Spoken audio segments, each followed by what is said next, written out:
I'm talking today to Alex Epstein, a philosopher, a writer of a rather interesting, if controversial, book on fossil fuels, and someone who's not afraid to say what they think. Alex, thank you so much for joining me. Thanks for having me. I didn't know that you had a British accent, coming from Mississippi. I've not lived in Mississippi long enough to pick up the accent, but I'm working on it. I occasionally. That would be a fun transition right there. Well, thank you for joining me. I mean, the orthodox view on energy is that we are overly dependent on fossil fuel, namely gas, oil, and coal, and that fossil fuel is a bad thing, apparently, because it emits a pollutant, carbon dioxide, which warms the atmosphere. And if you listen to the orthodox view, the sooner we switch to renewable, by which people mean sort of solar and wind, the better. But you've written a rather interesting book that takes this orthodox view to task.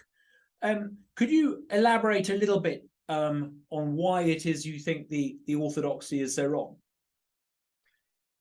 One of the things that got me really interested in this issue about 15 years ago is that when I just learned a little bit about the benefits of fossil fuels, which I discuss a lot in Fossil Future, but for example, learning that oil has a very distinctive what's called energy density, a high concentration of energy that makes it very, very suitable, particularly for mobile applications, such as running the combine harvesters that allow, one person to be 1,000 times more productive by using them.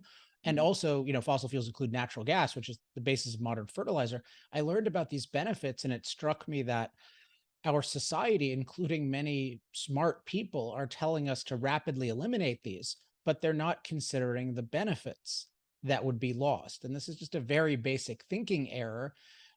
It's a failure to what I call consider the full context. You're just looking at the negative side effects and ignoring the benefits versus what everyone knows you should do. Say if you're choosing a prescription drug, which is you need to carefully weigh the benefits and the side effects. And so it struck, and when I looked into even the experts' work, I saw that they were really ignoring the benefits of fossil fuels. And also there were some indications, particularly if you look at the historical predictions of catastrophe, that they were overstating the side effects. I later learned that was definitely true, but the ignoring the benefits was the obvious part. And then that really motivated me to get into this issue. And I submit that if you really look at the benefits of fossil fuels and the side effects, and you look at them, and this turns out to be very important from a pro-human perspective. So when you're looking at the world, you're looking at it as how hospitable is it for humans to what I call flourish? Like if you look at it from that perspective, it's obvious that we need more fossil fuels. And the idea of rapidly eliminating fossil fuels is just mass death. You have this very striking graph. I think it appears first on page 22 in the book, and it's such a striking graph. I think you replicate it more than once, and it shows the total amount of energy from different sources consumed around the world, going back over quite a long period of time. And what is so striking about that is that the lion's share is fossil fuel, and only a tiny slither is so-called renewable. How much energy do we as a species derive from fossil sources, and how much from renewable sources?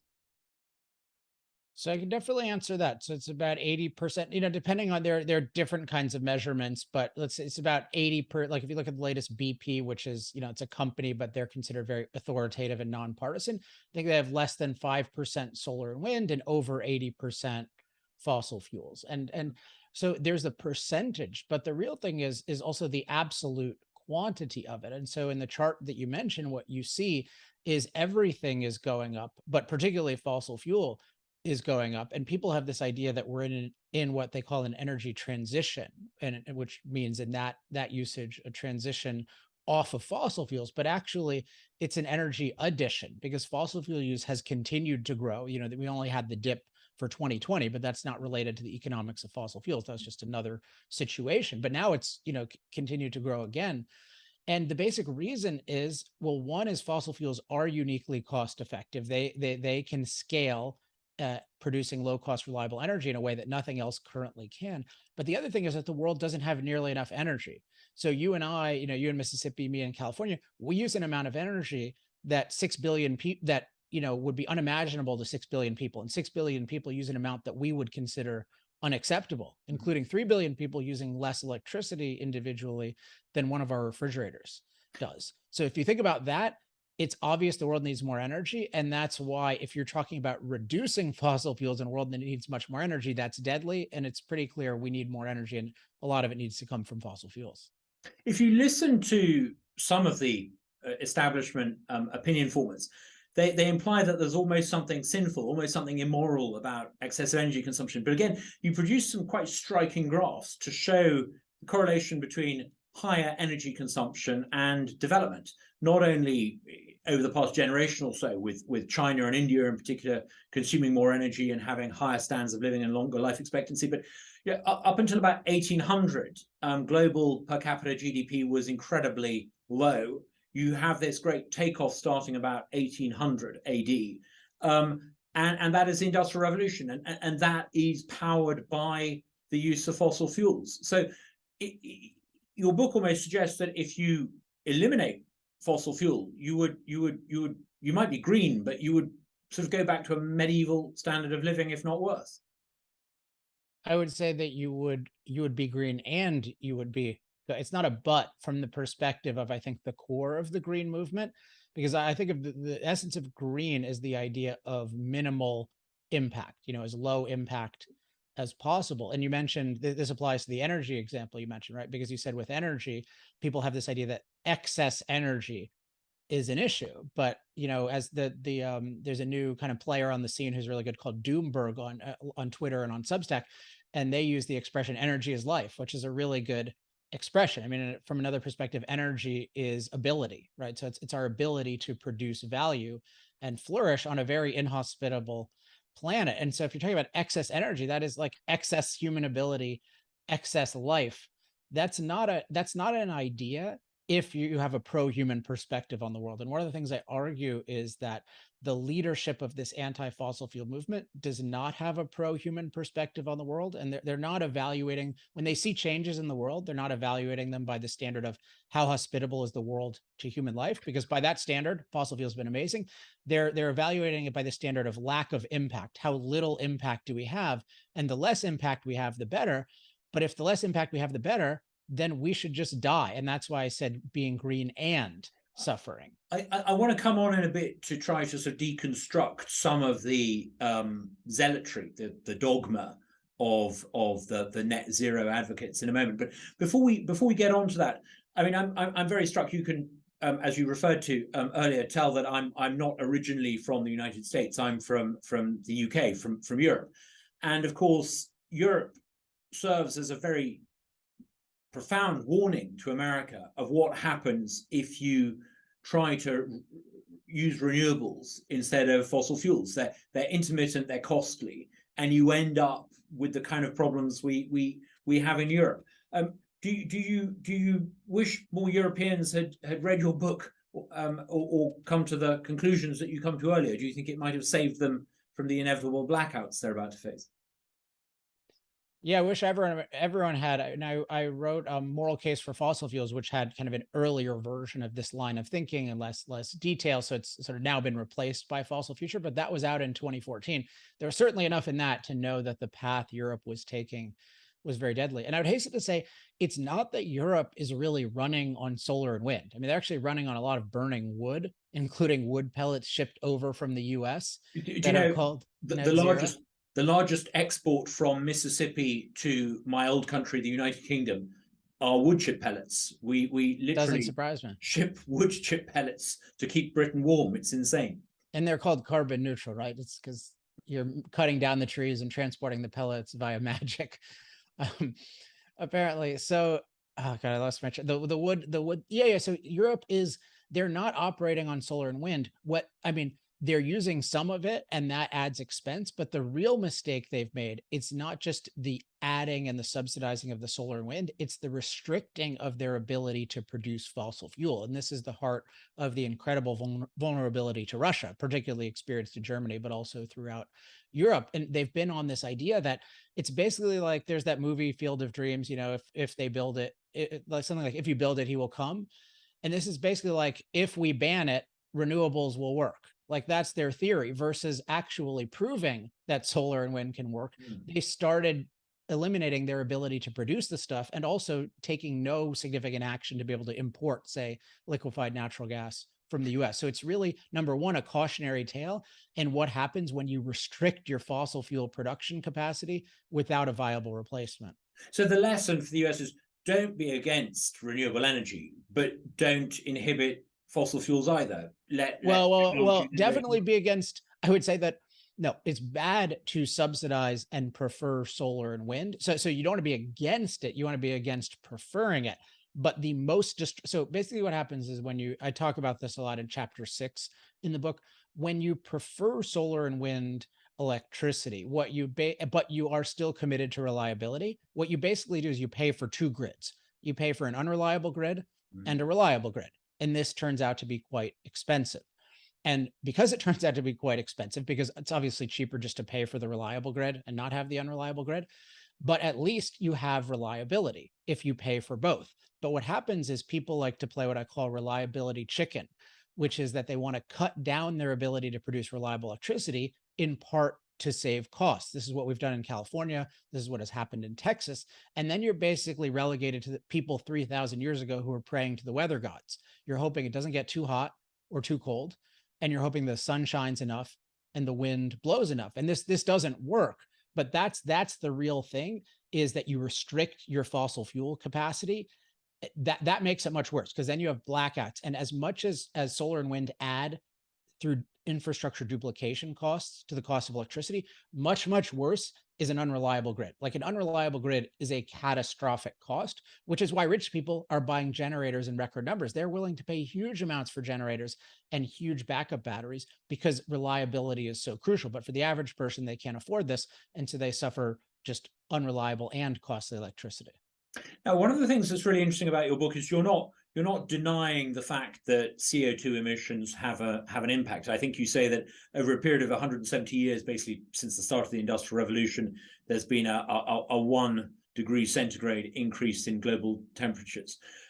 What you're arguing is that a cost-benefit analysis would take into account all the pluses from using fossil fuel and weigh that against relatively minor and inconsequential increases in global temperatures. Is that right?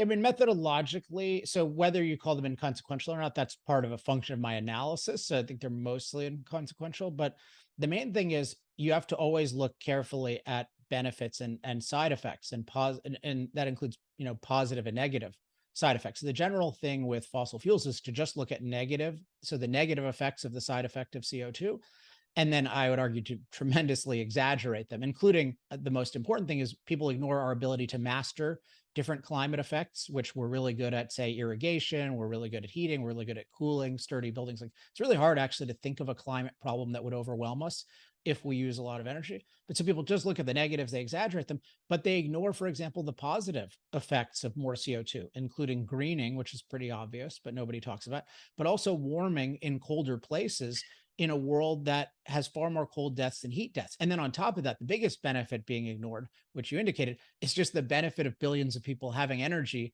versus not. So the whole methodology is wrong. And even if the negative climate effects were much more significant than I think, the overall evaluation is still totally wrong. Fossil fuels are still amazingly beneficial. You talked about greening. I think this is worth elaborating for people who've not read your book but are listening to this.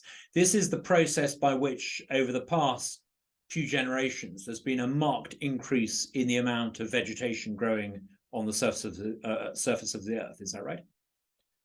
Yeah, and it makes sense just given the basic chemistry that you learn about and biology, and just plants use CO2, and most plants can use quite a bit more CO2 than nature gives them. Even the nature gives them with us having increased the amount of CO2 from, let's say, 280 parts per million to about 420 parts per million. Naturally, greenhouses will use 3 times that much, and they don't just use it, they pay for it. Like they're willing to pay to triple the amount of CO2 in the atmosphere. That shows you there's a real benefit to this. But because we have this idea that impact is evil and lack of impact is what's good, we just ignore this big positive, and all we can focus on are negatives or alleged negatives. Like every time there's an adverse weather event, now it's the fault of fossil fuels. But they don't even have 1 in 10 events that that are good that were caused by fossil fuels, which shows that it's a dogma, not science. I mean, one way of looking at it might be that the history of planet Earth has been dominated by periods of either cold and dry climates or warm and wet climates. And I mean, there's a case for saying that it would be far more alarming if we were moving into a cold, dry era, because It cold, definitely dry would. eras, yeah, cold, dry climates are not conducive to life.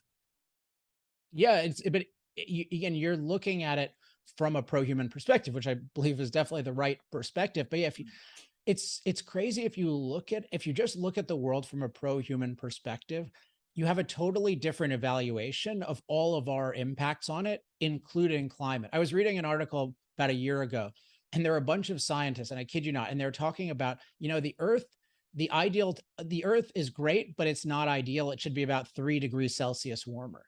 That was like, but there was no mention of the climate catastrophe movement, or the idea that if we get half a degree or 1 degree warmer, because we're already at 1 degree, so people say 1.5 or 2 is the apocalypse. But these people were just looking at it clinically. They said, yeah, it would be overall better if we're a couple degrees warmer. They said that would be ideal. And if you think about it from that perspective, you're open to the idea that warming is good and that CO2 is good. Now, I should say, I think the ideal situation would be if you had total control over CO2. So CO2 is a side effect. I think all things being equal, you would like to be able to control the side effect, at least until you fully understood it.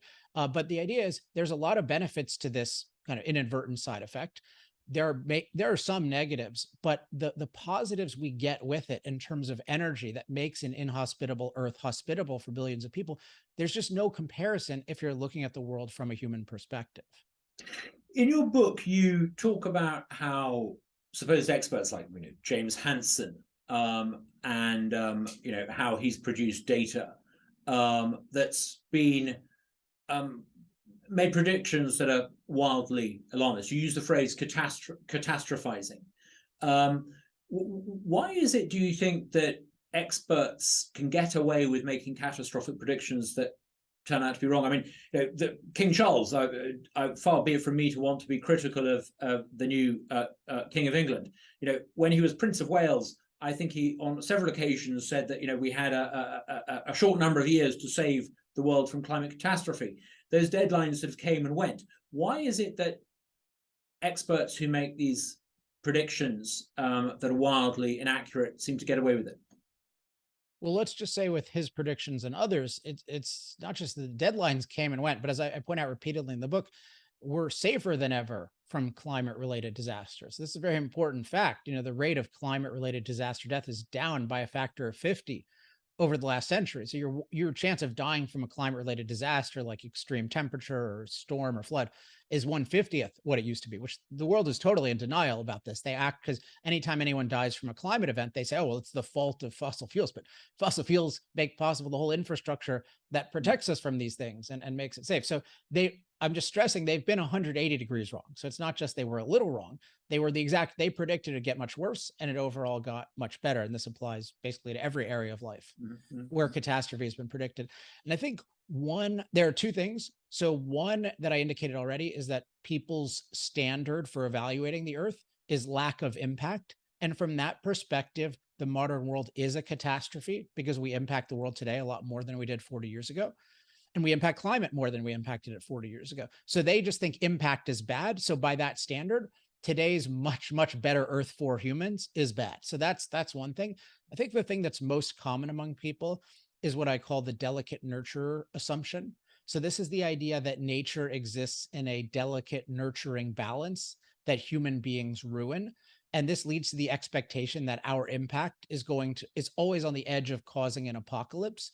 And if you believe in this delicate nurturing Earth, you always think the next impact is going to do it. So even if the last 8 prophecies have been wrong, you still think, well, it can't work this way. For example, you think, oh, well, if we keep impacting the climate, it just has to explode somehow. Or in resources, this is a big one in economics. It's like, oh, if we keep consuming resources, we have to run out. And there it's, you don't understand resources. You think resources are a finite pile nature gave us, versus nature gave us a basically infinite pile of raw materials that we can transform into resources if we use our intelligence. I'm interested in drilling down into why it is that so many very clever people are wrong. Is it perhaps, I don't know, the influence of Rousseau, who taught that, in the pristine pre-modern past, the natural world was perfect and human progress is somehow a stain? Is there perhaps a deep need in the human psyche to have some belief in some sort of impending catastrophe? Is it perhaps that belief in net zero has become almost a sort of secular religion, where you think that actually, if you do bad things like live too well and consume too much energy, you're going to get your comeuppance? Is there perhaps an innate pessimism where people can't see that actually the world is getting better and it's getting better through human industry? And is there some deep underlying reason for this catastrophism? So all of those ideas I don't fully agree with, but each one is an interesting discussion. But I think as kind of counter evidence, well, I include myself. I don't feel like I have a need for a catastrophe, and I don't need to worship nature or this kind of thing.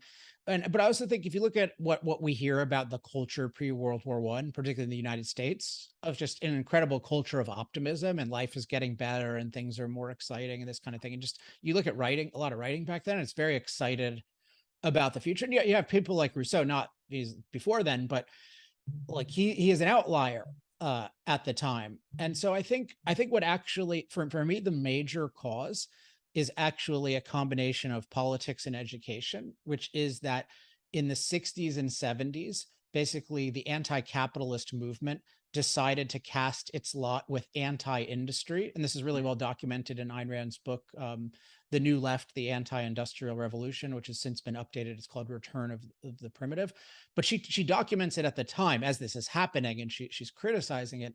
And she says basically the old left was pro-industry. And they said, in my words, it was good to transform the earth using industry to make it better for humans. But then it was clear that anti-capitalism was anti-industry. The Soviet didn't bury us in terms of production, right? And once that became clear, the anti-capitalist movement could either say we're for industry and production and capitalism, or we're against capitalism, and so we're going to be against industry and production. And basically, these Rousseau type ideas and other more marginal ideas became a vehicle for people to be opposed to capitalism. Now we can talk about what motivated that, but I think this definitely happened. And then they had this practical idea of the delicate nurturer, and there was a lot of science or alleged science promoted that said, hey, capitalism is destroying the earth. So it's not that it fails to provide industry, but that providing industry actually destroys the earth and us with it. And then they just took over the schools. And if you take over the schools, you ultimately take over the media. So you just see, I mean, the amount of funding, not just funding, but institutional penetration of these basic ideas that human impact is, I think of it as human impact is immoral and self-destructive. This is just permeated everywhere to the point where it is like a secular primitive religion, but it's taught as science. Yeah. So it's really, really dangerous, but it makes no sense. And the good thing is I find it's pretty easy to change in people, because it really doesn't make any sense that we should worship the earth, and we should worship really non-human nature. So we should love everything about the earth except us. Like we should single ourselves out for hatred, and that somehow our productive activity is inevitably going to destroy us, even though it actually leads to progress. Like these things don't make any sense. But they have been, by default, they're so massive because the educational system has, particularly the government education system, has taken them over. And this is one reason I question government education, which people think is so innocent. But essentially, government education means government controls ideas. The government gets to decide what's a true idea and not. And it tragically shows that human impact is evil and self-destructive is a true idea that should be spread everywhere. It's a profoundly dangerous idea. It's as you say in your book, it's anti-human. It's also deeply pessimistic, because I like you am constantly marveling at how much better the world is. Whether it's having a cell phone in my pocket that gives me more computing power than NASA had the year they landed a man on the moon, or the ability to across the Atlantic at 30,000 feet for a few $100s. There are all these incredible innovations, and yet, our society is encouraged to think that the world is going to hell in a handcart. It's extraordinary. And it's sad, and it really affects people's happiness. And it's interesting that it's kind of a cliche now, but I think which is significantly true, that gratitude, or at least appreciation, is a big part of being happy. And that and in psychology they talk about catastrophizing, which is a term I use in another context, but that catastrophizing is like a cognitive error, cognitive distortion. And yet what we're taught is we should have no gratitude for this amazingly abundant and safe world, and that we should expect catastrophe. So we're not having the joy of appreciating the present, and then we have the anxiety of being terrified about the future. I wonder, and I've got absolutely no empirical evidence, but I just wonder if some of the so-called mental health problems that are experienced by young people around the Western world are maybe a consequence of this, of being encouraged to constantly believe the worst is coming and to catastrophize, and to see news stories as evidence of some sort of apocalyptic direction, rather than just bad things sometimes happen. It is. Well done to you for countering it. How successful are you in getting particularly elected politicians or people standing for office to take up these ideas? Are there people in the Republican and the Democrat Party receptive to these ideas? At this point, I'd say I have a lot of people who are receptive. I think that's partially a function of the ideas, but also I've made a concerted effort over the last couple of years to kind of understand how government works, and to connect with different people. So yeah, I'm directly in touch with dozens of elected officials and hundreds of staffers, and I'm working on something called the Energy Freedom Platform, which people can check out at my website, energytalkingpoints.com. And I have a lot of interest. I mean, I don't know. People are really pessimistic about politics. I tend to be optimistic about things until I try them and I can really prove that they can't be done. But I mean, no one thought it was a good idea to just be an advocate of fossil fuels. People thought I would go broke, which I did for a while. But eventually, you work it out, and if you have something valuable and there's the right audience, it's good. And I think that here there are a lot of elected officials, what I found, who are pro freedom, but they don't have the right messaging and even always the right policy ideas for how to apply that in this realm, because they're in a culture that's so hostile to it. Just very, very briefly, you talk about energy freedom. Could you just very quickly sum up what that would look like in public policy terms? Yeah. So the core of energy freedom is basically the idea that we're free to produce and use all forms of energy, and that there are, reasonable laws against, pollution and endangerment, which I talk about a lot in chapter 10 of Fossil Future. But in the Energy Freedom Platform has 5 specific ideas in it, or steps in it, and those are based on where we are, and I think what are the highest leverage things. So there's, and people can check it out in detail, but liberate responsible development, end preferences for unreliable electricity, reform air and water emission standards to incorporate cost benefit analysis, reduce CO2 emissions long term, not short term, by liberating innovation, not punishing America, and then decriminalizing nuclear energy. So those are like the 5 ideas. And I'm working with elected officials to try to make some laws and hearings on all of these ideas. Well, very well done to you. I suspect that actually, because your ideas are right, you will prevail. And what will happen will be that initially you'll be told that you're quite mad for thinking these things. Then people will say, you're right in principle, but you're just being impractical. And before you know it, those very same politicians will be saying it was their idea all along. So well done. That's the goal, right? I'll be very happy when that happens. Unfortunately, I mean, we have this tragic crisis, but fortunately that is an opportunity for people to wake up. And I think you're seeing more and more people find the idea of a fossil future much more plausible at first glance than they did even 2 years ago. Alex, you've been incredibly generous with your time. Thank you so much. If you are ever inclined to come to talk in Mississippi, I can guarantee you a very large receptive book buying audience who would love to hear your message. So thank you so much for joining me, and please do bear Mississippi in mind if you're ever on a speaking tour. I definitely will. Thank you. Wonderful. Thanks so much.